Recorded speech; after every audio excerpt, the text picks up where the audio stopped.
یہ جو رپورٹ میں بتانے جا رہا ہوں اس کا موازنہ کرنے کو پاکستان کے موجودہ حالات سے دل تو نہیں چاہتا،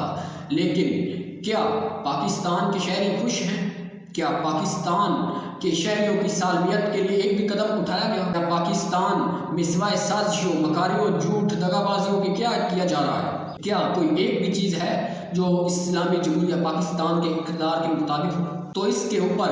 ایک مطابقت رکھتی ایک رپورٹ ہے جس کو سن کے آپ کے ہوش اڑ جائیں گے کہ سلطان صلاح الدین ایوبی کے دور میں جو صلیبی تھے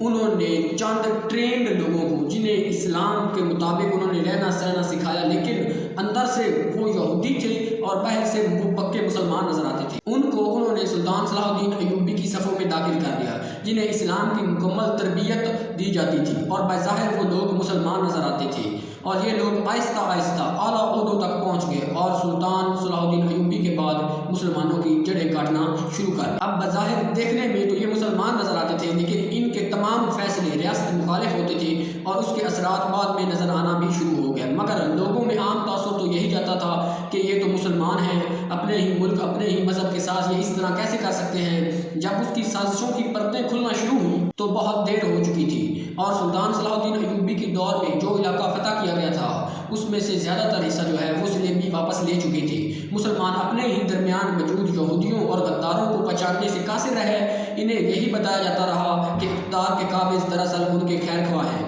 اور جو انہیں پہچان جاتے انہیں وہ قتل کروا دیتے۔ کیا یہ آپ کو مطابقت نہیں لگتی پاکستان کے موجودہ صورتحال کے ساتھ؟ جیسے ارشد شریف کو قتل کروا دیا گیا اور عمران خان کے خلاف سازشیں کی جا رہی ہیں۔ اگر آپ کو ہماری یہ رپورٹ پسند آئی ہو تو ہماری حوصلہ افزائی کے لیے یوٹیوب چینل کو سبسکرائب کریں۔